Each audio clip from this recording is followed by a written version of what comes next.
Welcome to Tatts Funny. It's your host, Kevin Simpson. And on today's show, it is my pleasure to present to you my good friend, my brother, my co-defendant, my rappy, my anything, my partner, my ace, you name it. My co-defendant. You name it, that's us. Ladies and gentlemen, from Alexandria, Louisiana, by way of Las Vegas. Did I do that right? Absolutely. I always get that shit wrong. I always get it backwards. But from Alexandria, Louisiana, by way of Las Vegas, ladies and gentlemen, the gambler himself, Mr. Worldwide Lay. DLai is in the building, ladies and gentlemen. Yes, brother. Yes. First of all, congratulations. They definitely want you to know they are. They clapped. We can't hear them. They clapped. I believe they clapped. Man, first of all, congratulations on the new show. Thank you. Thank you. Dope concept. Okay. Dope concept because everybody can relate. You know why they can relate? Either you got one or you don't. You heard that they hurt. You heard that it don't hurt. So you have a story about a tattoo. So yeah, I think it's a dope concept. Dope. Thank you. We met, I say probably about 12 years ago. Yep. For the first time at the Bay Area competition. Oh, no, it was more than that then. It's 14 years ago. Yeah, there we go. Wow, 14 years ago. Yeah, I had been doing comedy about a year. Yeah, because you was just getting in, but you had a buzz already. It was weird, right? You had a buzz. I was like, and I knew you were new because nobody had seen your face. Mm-hmm. But you came right out on TV. Everybody knew my name, though. It was like, who is the nigga damn fool from Chicago? Like, you came, it's like nobody heard your name and he went right to TV, which means like, right. That guy, he's new and he good. You go straight to, because you know it take you a few years to get on TV. Yeah. I saw you, I was like, God damn. But I was so excited to be there. It was my first time in Oakland. And I remember you and Jay Reed. Yeah. I remember me now because it was like, y'all came in like, with this whole thing. Like, it was like Mike Lowry and Mark Bad Boys. What was Mark's character's name? Marcus. It was like Mike and Marcus. That's funny. And, I remember you had this green jacket on. Like, one thing about me, like, if I don't remember a person's face or name, I can tell them what they had on. That you remember that, I know exactly what you used to call it, the Master's jacket. That's why I remembered it. Because when you walked in, I said, this nigga just wearing the Masters. I had a green blazer. I would rock a green blazer with cowboy boots. That shit was funny. Yep. Cowboy cognac-colored boots. Cognac. I still got them boots in the closet. No, a girl threw the boots away. A girl got mad at me and threw my boots out the window. And I went down to get him. A homeless nigga already. They know how to hurt us, don't they? Yes, this nigga had already put my boots on. You can talk about my mama, my kids. I couldn't even argue with the nigga because he had the boots on before I could get to him. But don't do nothing to my clothes. Yeah. I'm like, your mama a bitch. Okay. I'm going to throw this ugly ass shirt up. Hey, push it. It's sentimental behind it. But I remember that jacket and I was like, man, that's the coolest. I was like, it take a nigga to wear that green jacket like that. I was like, them some confident niggas over there. I'm going to hang out with them this weekend. So we all met, you know what I'm saying? We started doing our sets and I remember this day because we had to pile up in my Acura TL. Oh, shit. With Vanessa Granite sat on my dick. Yeah, she sat on your lap. I remember that day. She says that she has had your baby, right? She called me baby daddy. Every hump I hit, it was she was like, jumping on my dick. And I was like, I just met you. I was like, we just met. Like, everybody just met. The only thing we know about each other is everybody's funny. Because everybody got to get selected to come there. So everybody was funny. Yeah. And we ride in this car. That shit was funny. And I was like, I just met this girl. This girl is just jumping on me. And she was like, you know I'm pregnant. And I was like, yeah, you probably pregnant. Yeah, that shit was funny. But we had a good ass time, like just running around. But I remember, like, for me, it's always when I remember somebody's joke that I know, like, oh, okay. Right. And it was the fucking, it was two. It was the In the Heat of the Night joint. where you would sing the song like I don't know what the reference. Wall. Yes, where you would run from one side of the stage Oh, to the other. I say wall to wall. Nigga, I know it happened. I said I used to have sex. The bill was I used to have sex with older women, and they don't know how to set the mood right, and they don't set the mood right for me. And every time I would have sex with this one older lady, we would always fuck to in the heat of the night.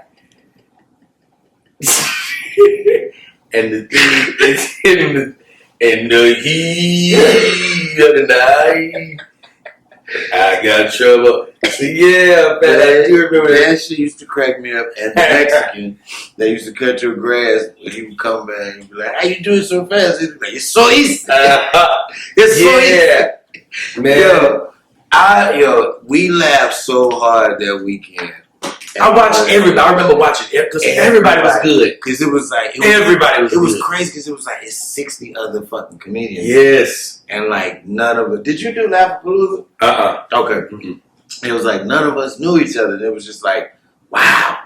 Because it was like I don't remember no hating. It was because it was at that time it was all breaking, and we all had one like solid focus, and that was breaking that mold that was already out there, because it was like you only saw the same 6 veteran comedians. The same ones, bro. Same dudes all the time. Hell! Do anybody else do comedy? They don't book nobody else. Like, it is like, so we all were there with that same intention of like, to show them, hey, look at us. It's others. And that was like always my thing in the beginning. Like, no matter how much light was on me, it was always like, you think I'm funny?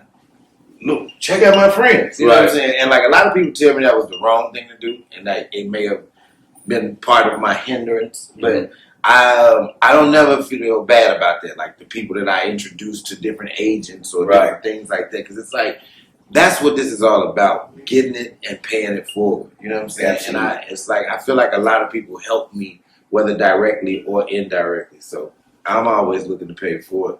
Now. That was when we first met, but then that was when I met DLai the comedian. Yeah, that's when you. I didn't meet DLai the gambler.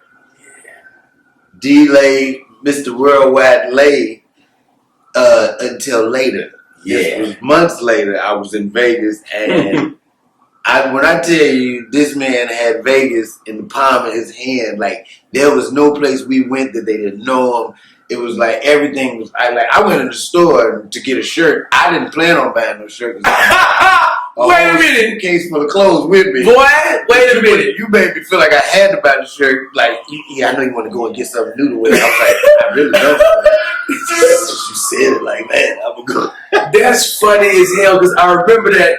And I didn't remember until after the story, until after it happened. Yeah. He was like, hey, man, because at that time, I'm seeing him, he's on TV. Right. So I'm like, oh, he got his bread is right. He got money. He on TV. I think he had a deal or something. Yeah. And I had just bought a house during the crash. So I was doing a housing market crash. So right. Yep. Heard goddamn right. He was doing the crash. So I'm like, oh, he got money, and I'm like, I'm balling out of control. Out of control. So, and I'm a blackjack dealer, but I got a VIP service that I'm really balling out of control. So I'm like, man, my man just got the town. He probably want to go get. Let's go get some shit out the mall. Let's go. I don't know what. I know he on TV. I know that he on TV more than all our peers. In my mind. You got at least $750,000. At least $750,000. At the least. And period. The true reality of it was I had probably just ran through $750,000. If you take a nigga that's been broke his whole life at 23 and give him $75,000 and like he loses his mind. Then they gave me another deal. Then they gave me another deal. And it was like, I think I ran through $1 million in 2 years. Because you think this money, they finna keep giving me this money. They're never gonna stop. It's never gonna stop. Because I'm never gonna stop being funny. I'm never gonna stop being funny. I'm gonna get $75,000 for the rest of my life. Every time. Like a Publishers Clearinghouse deal. Every time I do this. This shit is a Publishers Clearinghouse deal. You're gonna get $5,000 a week for the rest of your life. No.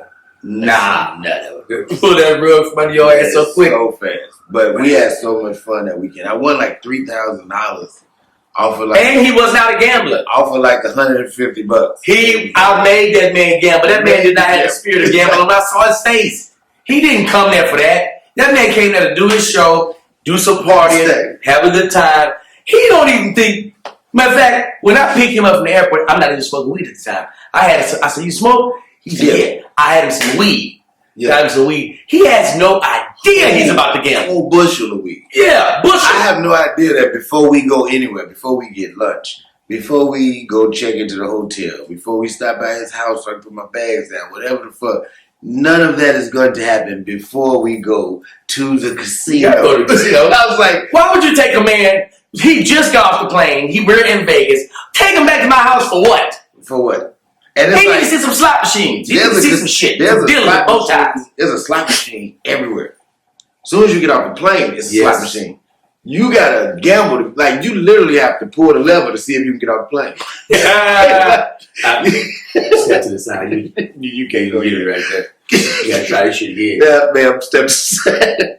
Like, you gotta gamble your way off the plane. It's like, that shit was just shit everywhere. So, we went straight to the casino, you know what I'm saying? And for those of you who watch the podcast, you know this story. And for those of you who haven't seen it, go on over to DidYouMissMe.com or to YouTube and put in Did You Miss Me and look up the episode, Let Me Get That 300. And man, watch that episode and see the story of what DLai did with my last $300. My last $300. I think that man got $750,000. Nigga threw my $300 on the crap table like it was nothing. I was like, hey man, this is my life. You just threw. I remember your face. And he said, how much? I said, the whole thing. He said, what? Just give me what you made today. I said, give me how much? What I made today. He said, I saw his face like, okay, I ain't good for it, but like, all of it? It ain't nothing like giving a nigga all of what you just made. Right. Even though this nigga everything that I have, I'm going to give to this man. This nigga got a you can see I'm gambling. It ain't like you finna see I'm about to make a great investment. What I'm kind of car that you had? Lexus LS 460. Yeah, you know exactly. It parked itself, I remember. Yes. I used to pull up. When that shit first started. Nobody parked itself. Parallel park itself. And it wasn't nobody doing that shit. Nobody doing it. This is how we pull up to. But even with all of that, I was like, damn, the whole 300. Give it to me, bro. Let me get that 3. I know he got $300. He's like, thinking himself, okay, you know what? He finna work his way back up with this 3. Cause I just watched him lose like $2,000. He finna work. When 4 he asked for about 3, he finna work his way up. And this how I know he was unsure about giving me the money. The rate of speed in which he gave it to me. I said, yeah, give it to me. He said, all of it? Yeah, all of it. He said, shit. And he looked at it like for the last time. Like, and he put a smirk like he was okay with it, but I knew he wasn't okay with it. But I didn't give a shit. I was going to gamble that money. I got that $300. I got it. And I said, and he said, all of it? You gotta check one more time. It's all in his head, but you should. He said, use all of it. All of it? Nigga. Yeah, all of it. That was a night to remember. But money gone. We we forged our friendship over that weekend. I was there for like 2 days. We had like I was there for another nigga show, and I was actually staying at the other nigga crib, but me and you hung out more than me and him did. Right, and that shit was crazy. But here's the thing: after he lost his $300, and I think you get the rest of the story. Did you miss me? After he lost $300, I was like, "Damn! All right, let's go." He was like, "All right, cool." He think we going back to my house. We're not back to my house. We're going to another casino. Another casino. He lost his $2,000. I was $2,300 down. It's $2,300. We went to another casino. This man been in Vegas 3 hours, has not gone to drop off no luggage. It's nighttime too. It's nighttime. I still gotta go do the show. Man, I know he thinking himself, God, we finna do this the whole weekend?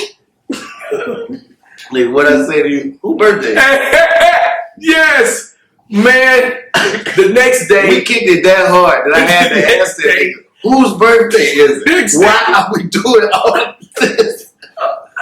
The next day, we got up early and say, man, if we get in early, man. I think we started taking shots at like 10:30. And I was like, let's hit this blackjack table. We're gonna play blackjack. He has no idea he's finna be gambling. And you finna be gambling this whole weekend. Hey, we played black, and I called my homeboys over too. So we gambling, and I was like, get a round of shots. And it's all right, cool, we did shots. 11 o'clock, another round of shots. Fool said, it was like, all right, cheers. Fool said, hey, he whispered to me because he didn't want to not know who the person's birthday was. He wanted to be polite. He said, who birthday is it? I said, nobody. He said, oh, we just doing this? I said, oh, shit. Yeah, bro. Yeah, we just doing this.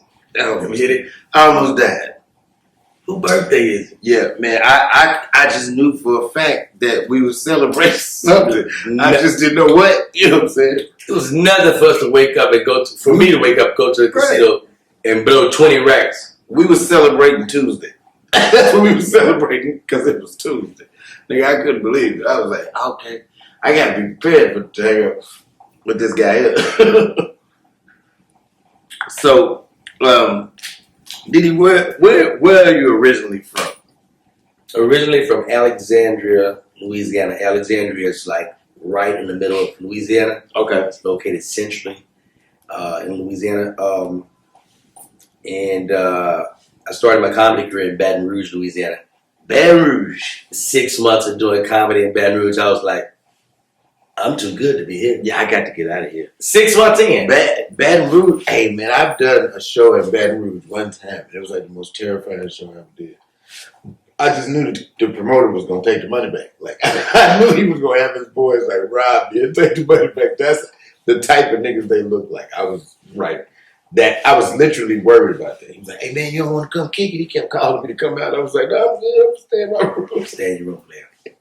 The niggas on some bullshit. So you started in Baton Rouge, and from there, how did you wind up in Vegas? I'm glad you asked. I didn't think you would ask me. Oh, yeah. Man, I knew I needed to be in LA, but I wasn't crazy enough to just quit everything and move to LA. I knew my set wasn't strong enough. I knew my skill set wasn't there. So I said, let me go ahead and sharpen this shit up by going to Vegas where I knew I could deal, because I had to trade as a dealer in Louisiana. Okay. So I jumped over so I could sustain. Yeah, dealing in Vegas was going to be I know that was like a whole new animal. Like, that had to be a culture shock going from dealing blackjack in Louisiana or one of the river boats to the Wynn. I'll tell you why it's so different. On the river boats, when you audition, you have to audition before you are hired. You audition in a room, empty room, a table, fake chips, fake money. Okay. The blackjack teacher's right there, taking you through the trial. Cool. My first audition was at Main Street Station. I didn't know. When you audition in Vegas, you audition on a real live game. Oh, like while it's going. The motherfucking players that just flew in from Wichita for 3 days, they got real money out there. John Jenkins, this nigga owned an oil company. I didn't know that. I was like, oh shit. They're finna put me on a live game? So that's the deal. And the difference is you gotta know 2 major games. Okay. You gotta know blackjack or roulette, dice. You gotta know 2 major games. I only knew blackjack. Oh shit. But I was good at it. I was really good at it. I was great at dealing because I was fast at it. I could talk my game, I could walk my game, I could protect the game. So I was nice with it. Right. Yeah, and like that's a perfect job for a fast talking motherfucker like you. Like, I'm saying, like, just keep talking, as we always say. You just keep. That's why when I go to the casino, I'm watching the fuck out of everybody. It's like, hey man, y'all ain't finna finesse me. Ain't finna be no fadangling or whoop-de-do it over here. You know what I'm saying? But they ask your ass. I wasn't that type of dealer. If you ask me, I tell you what I thought. Let me tell you, what the fuck about the rule book. I don't care what the blackjack rules say. Hey man, you think I should hit that? I think you should. The rules say don't do it. I know. You asked me what I thought. Hey man, that's one thing that I love about you. But that's everything. That's how you have everything. Anytime, like, cause you got a year or two on me, so and I always call you and ask you for advice and time. But it's always like your answer is always the hey, fool. You're talking to a gambler now, so my answer might be a little different. I'm gonna tell you like this. If you want to take that chance about it's on you, but I take that shot. You know what I'm saying? So it's like, it's always like, I'm going to leave it up to you, but I'm going to roll them dice. You know what I'm saying? So I love that. It's always been like your philosophy with everything. Like, hey man, I wouldn't say do what I do, but don't do it. I'm going to roll the dice on that. My manager called me and said, hey man, I got a stock tip for you. Man, go get at least 100 shares in this company. I looked at it. I was like, okay. No, get it today. That's all right, cool. He called me back a week later. Hey, bro, I told you to stop. Remember I told you? Did you get 100 shares? I said, no. Man, what you doing? I said, I got 1,000. I got 1,000 fucking shares in it. I got 1,000. I did. I just jumped out the gate. You serious? Yeah, I'm serious. I did. Fool, I mean, I look at it like, look, man, I'm up the bat. I'm swinging it as hard as I can. I don't want a base hit. I don't want to take a chance on somebody else trying to knock me in. I'm going to try to hit that bitch out the park myself. Why would I put my faith in your hands? I want to hit a home run. Like, I'm the type of person, like, I'm that same way, like, when I'm messing, like, if I'm doing something, like, it could be something as simple as changing a tire. Like, if somebody's like, hey, you want me to help you? No, because if something go wrong, I don't want to have nobody to blame. You know what I'm saying? Like, because if I do, I'm going to put it all on you. You know what I'm saying? So I just want it all to be on me. So I'm going to do it myself. If I get it right, I get all the credit. If I get it wrong, I got to blame myself. Right. You know what I'm saying? I'm going to take this shot, though. You know what I'm saying? God damn it, I'm going to give it a shot. Yeah. But, like I said, the show is about tattoos, man. I've got 1,000 tattoos. Really, I don't. It's like I've got about, I say 10. But I've gotten them in different pieces. It's like it like be one scene, but then it's like I this, and then I add this to it, and I add some more shit over here, so it makes it more than one. It's one tattoo, but it's several different sets. Mm-hmm. But all of them are horrible, bro. Like, I can't say you don't have any representation of. I mean, what does it represent? I've had So I had this whole theme as a kid, as a youngster. I was like, I love Two-Face. Mm-hmm. Two-Face was always my favorite villain in like comic books. So I was like, I'm gonna do one side of my body good and one side of my body bad. So like I'm gonna split it down the middle. Half of my body gonna be good shit, half of my body. So on this side of my body, I got like all my good shit. Like my motto of life is the biggest fool is the man who fools himself. Mm. I go by damn fool. It's always been, a thing for me. Like, just fools. Everybody looks at a fool like somebody you shouldn't listen to or that doesn't know nothing. But and a lot of times, I look at it differently. It's like, in order to be a fool, that means you made a lot of mistakes. So that means you've learned a lot. You know what I'm saying? Because through those mistakes, you've learned lessons. Where others have been scared to make mistakes or take a chance, I'm not. You know what I'm saying? And so, where some may see me as a fool, it's also made me wise.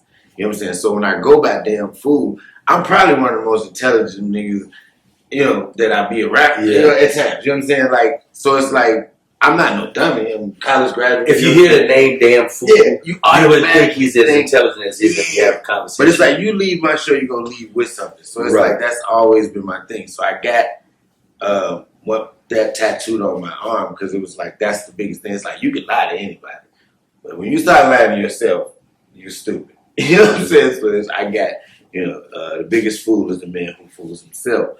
And the thing about this tattoo, it was a great idea. Mm-hmm. But I got this tattoo while drunk in Tennessee. Chattanooga, I believe. Chattanooga, Tennessee. I was drunk as hell. I was dating a young lady that I was really, really into. So I probably would have did anything she asked me to do. Damn. You know what I'm saying? But how old are you at this point? 20s or 30s? 20s. Then. Okay. So I go to get the tattoo, and well, no, her brother is in jail, right? Mm-hmm. Her brother's getting out, so we're going to visit him. That's why we go to Chattanooga. What a relationship! So we go to Chattanooga. Her brother just got out of jail. We drunk because we celebrate him getting out of jail. He drunk, I'm drunk, everybody drunk. And I know the whole time he been in jail, he been working on, like he used to draw before he went to jail. So we know he can draw. He started working on learning how to tattoo while he's in jail. Okay. So we know he's been working. So this is not a real training that like a Voltec training. Like a nigga taught him out. Nah, nigga taught him. Gotcha. Yeah, it ain't like there's not a tattoo training class. Didn't think you did. Just didn't think you would. There was like a culinary arts class. Yeah, yeah. Not a tattoo class. His nigga had it. But he's learning to tattoo. Right. That's what he's telling us. So we see a couple pictures of a couple things he tattooed. He sent us, you know what I'm saying? So he gets out finally. Now, I'm trying to be nice, impress my girl, as well as help him out. So I was spending some money with him. And let your body be a canvas. Let your body be a canvas. I got tattoos. I like tattoos. Come on, man. Why not let him give me a tattoo? That's very... I sat my stupid ass in jail. And I let this man put one of the largest tattoos that I have on my body on my forearm. That tattoo covers my forearm from wrist to motherfucking elbow. And it's supposed to be a scroll with the words inside of the scroll. As you can see, that is not a motherfucking scroll. And it'll help that I got burned a couple of years later, and now there's like burns on top of it. So the scroll looked old as hell. It looked like the scroll looked like it got dug up out of the grave or some shit. It's terrible. It's burnt and it's got holes in it. It's just like, what the fuck? You do not let a nigga fresh out of jail off a 3-year bid, high and drunk, do a large tattoo on your forearm, people. Some of y'all might have already knew that. Guess who didn't know it? This guy right here. So I'm telling you, don't do it. That's what happened to my forearm. A lot of times people see me like when I take my shirt off or I got short sleeves on, people always like surprised. Right. Damn, fool, I ain't got no tattoos. Right. And I be like, don't look close. Don't look close. Because I don't want to explain this. Because when the motherfucker got to do this, what's this? That's not a good tattoo. That's not a good tattoo. That's what that is. So we got the tattoo that you sent us in. Y'all take a look at it.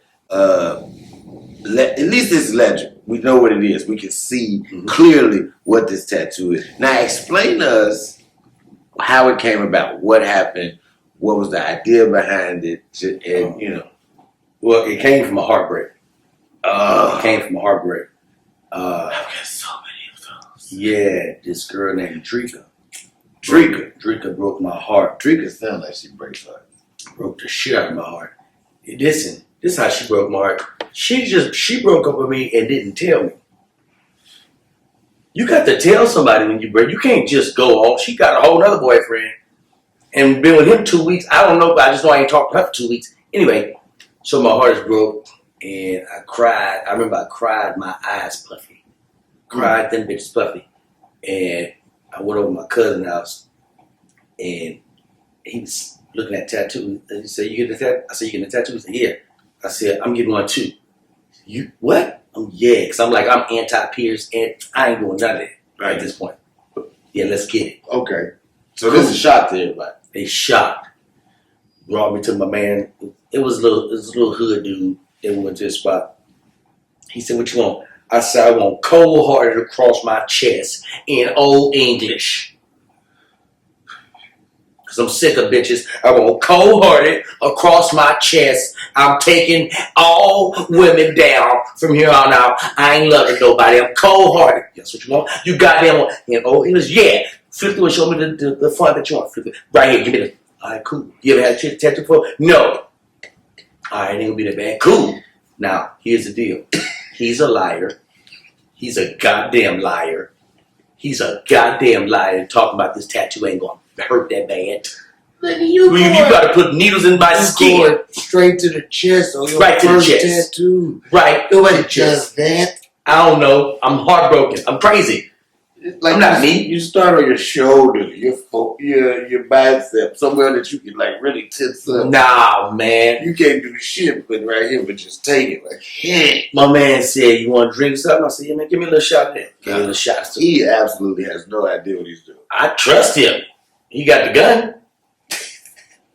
I take a little shot. Yeah. Now, when you ain't never had a tattoo in your life, this first initial pain that you're about to feel, you ain't never felt this before. You ain't never felt nothing You ain't never in your life felt this. Plus, my mind is already relaxed because he told me it ain't gonna hurt. Now, the sound tells you that it's gonna hurt. Not hurt, okay? He gets in it. And he go right into a scrub. And I grabbed it. I grabbed that man. I grabbed this nigga. And he said, "Hey, what you doing?" No, I said, "That's no, what are you doing? That's how they go? What are you doing to my body, sir? That's how they go." You say you grabbed. Whoa. I grabbed this nigga. Hey, what are you doing? Man, I was dead. Man, he in that thing. He's scrubbing it. I know you caught him off guard because you caught me off guard. You grabbed me. I was like, "What the fuck is that?" Grabbed the shot this nigga with the gun. Stop. Man, he go in. He get it done in about an hour. He get up. He say, "Look at it." I looked at it. He said, "What you think?" I said, "I love it. I love it." I said, "Cool." He said, "Keep your shirt off for a little bit. You don't want to put nothing on it right now." I'm like, "All right, cool." Go home at night.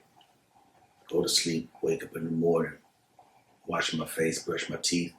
Looking at it again. I look in the mirror. I look closer.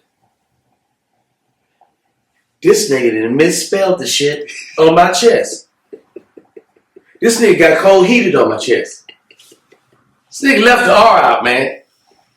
I got cold heated on my chest. Cold heated. I called this nigga back. I said, "Hey, man, I got cold heated on my chest." Wait, cold heated. This nigga. What does this mean? He left the R out.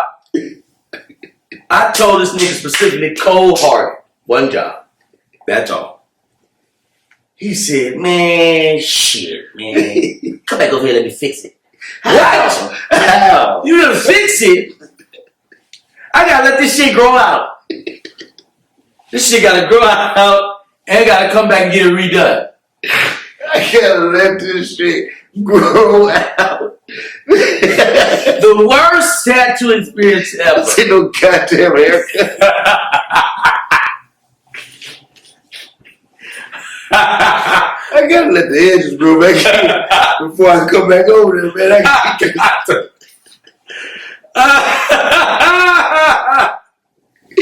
Can we just wait till like the meat come back together? Nigga said I got to let it grow out. Oh, man. Okay, listen, bro. Now, here's the thing.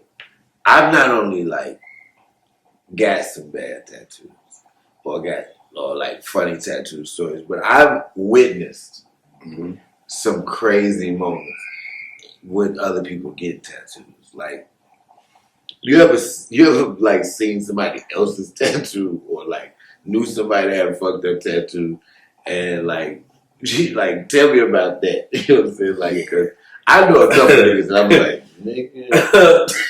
You know what? I remember having a conversation with a girl and we were gonna be linking up like in the next month or so. So we were conversing. And we were talking about tattoos and she said, "Yeah, I got a tattoo. I got a tattoo like on my ass." I was like, "Oh, okay, what you got?" She said, "I got a big tattoo of I got it long ago. I got a big tattoo of a heart with an arrow going through it." I was like, "Oh, okay. Oh, yes. That's what's up. I'm going to show you when to see it. You going to show me when you see me. Cool, not a problem." So we link up, and we get straight to the money. We ain't bullshitting. You like me, I like you. We've been wanting to do this. We adults. Let's get naked. We're going to get naked, and we're going to pursue each other's body. And this isn't bullshit. What you want to watch? Nothing. We don't watch shit. What do you want to watch? You take that shirt off. You take that shirt off, and then the rest of your garments. D-robe. That's what I want to watch. So it's top 10 on Netflix. Red D-robe. D-robe. Let's get it. I remember nice body. She turned around, and I'm like, yeah, I'm about to get this ass from the back. I mean, let me see this tattoo. Let me see this fucking tattoo that she didn't tell me about. I look at it, and I was like, hey. And it was such an odd tattoo. Like, I wanted to talk. Let's talk about this. Hey, hold on. I said, what's that? It had to be odd. It was odd. It made you stop. It made me stop. To talk about it. I said, what's that? She said, oh, that's a heart with an arrow in it. I said, that's a warthog. That's a warthog. What do you mean? An arrow with it? That's the horn. That's a warthog. Who told you that? Who told you that that's what that was? I'm gonna have to run about it. I wanted to show her. Like, have you seen this? Right. You want me to take That is not a warthog, nigga. Warthog. A warthog. Oh my The God. worst tattoo I've ever seen that she claimed it to be. Jesus Christ, man. Now, I seen a girl with a demon tattooed on her vagina. Nobody's gonna fuck that, man.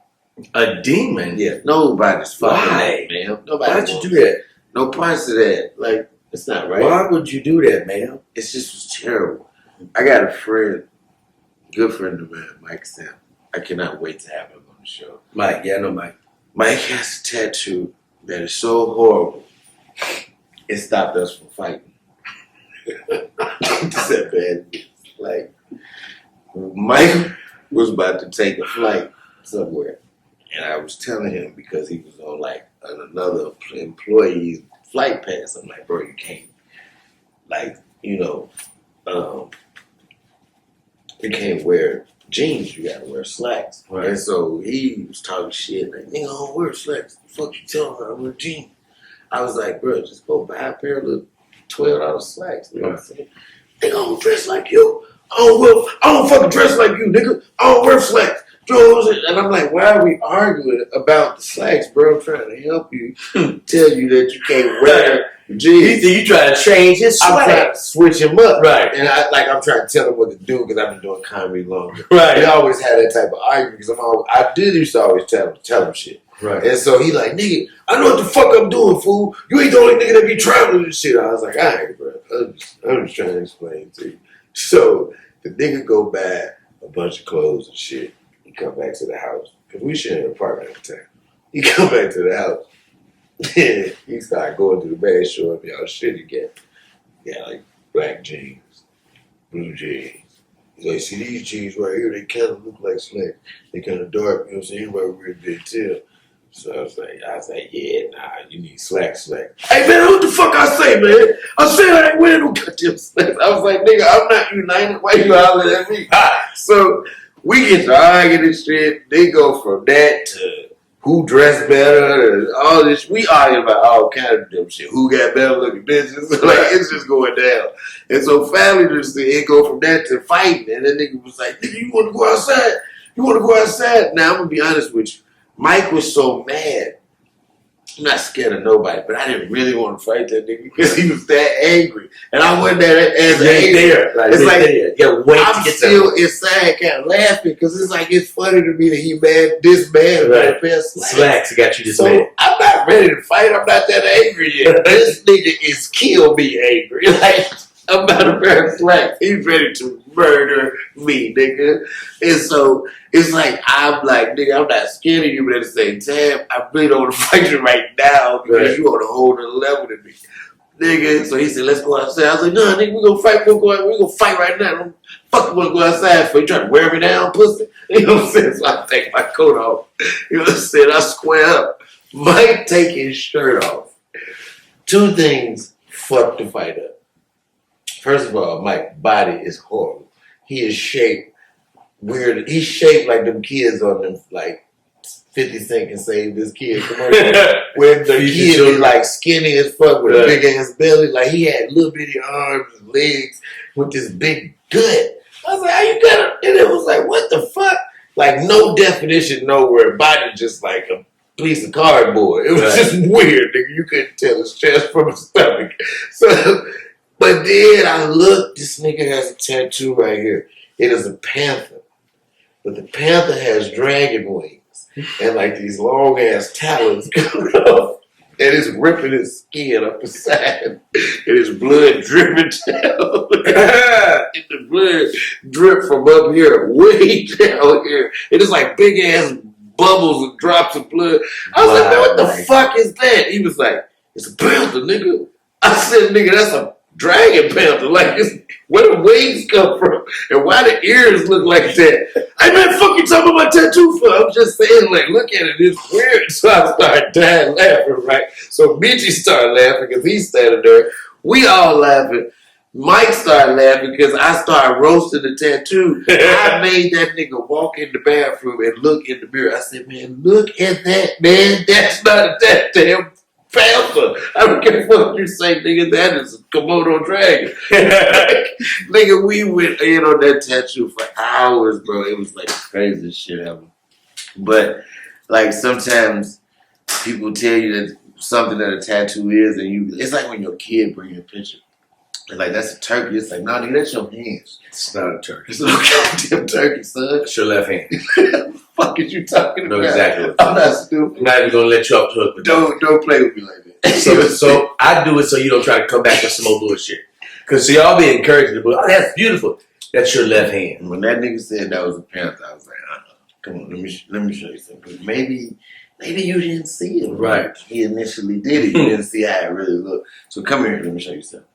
But then that was an interesting evening. Like, that horrible tattoo might have saved my life. That nigga might have killed me because he was that mad. I don't know why he was that mad about them slacks, but somebody made him wear slacks before. Somebody made him wear slacks. Vowed to never, ever that boy used to have to go to wear church. A kid. Oh, yeah. All his life he was living. And he made it commitment. And the fact that you suggested it, it felt like you were forcing it on him. And all you would do is make a suggestion. He was like, I said no more slacks. Oh, man.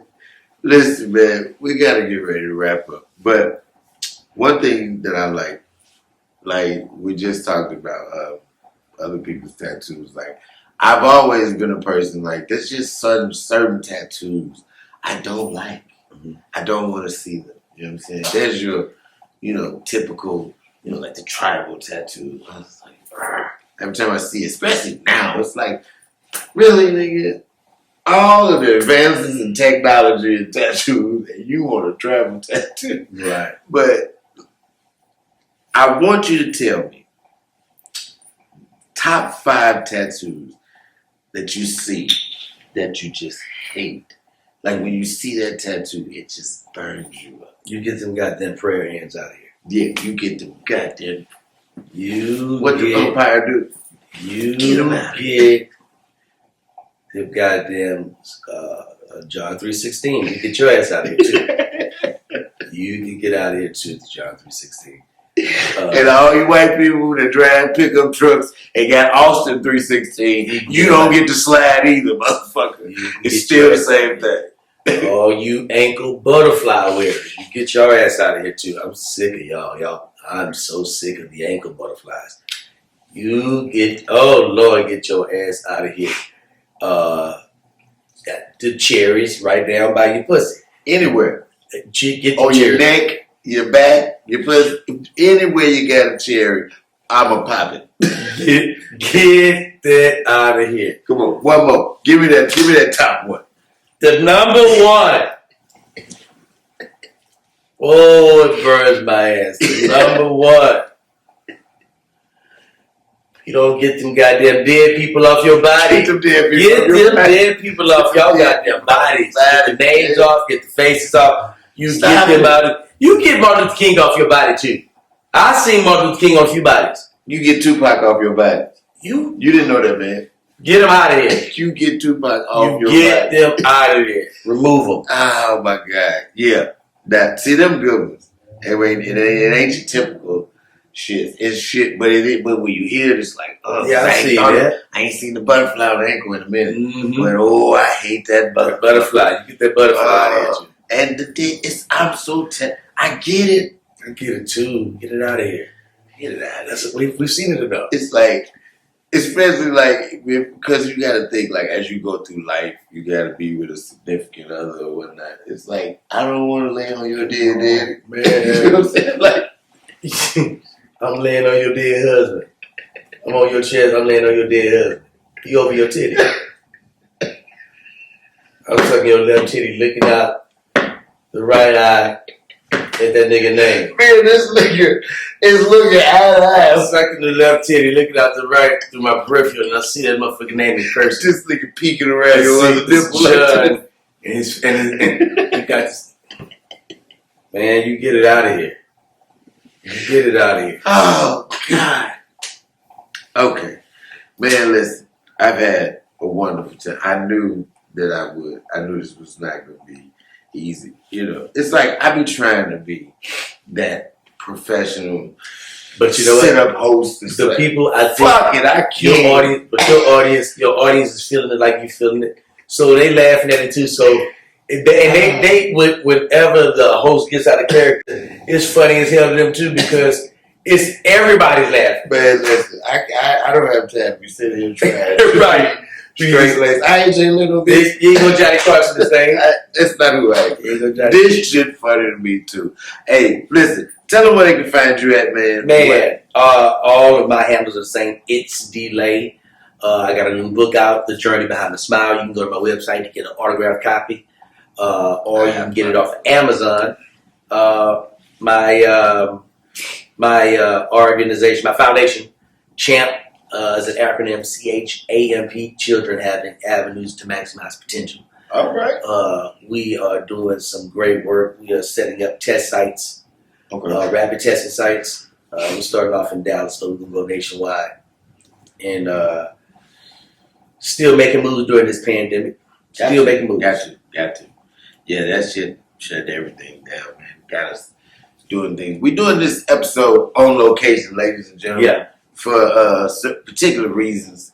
You know, DLai is on the injured reserve right now at this particular time. I don't know if the leg is in the shot or not, but Yeah. that motherfucker's wrapped up in a whole cast. Yeah. You know what I'm saying? No, it don't work. Yeah, so we decided to do the episode on the road because, hey man, sometimes you gotta go to the story. That's what a good journalist does. So tell you a good Journalist goes to the story. That's good. You know, you can catch me, Dale Fool is funny. You can also catch me at digimissme.com, and you can catch me and DLai on the Did You Miss Me podcast or at digimissme.com for merchandise as well as episodes. You can also catch us on YouTube, Spotify, iTunes, wherever you can find podcasts, you can find us. Thank you for tuning in. We'll see you next time.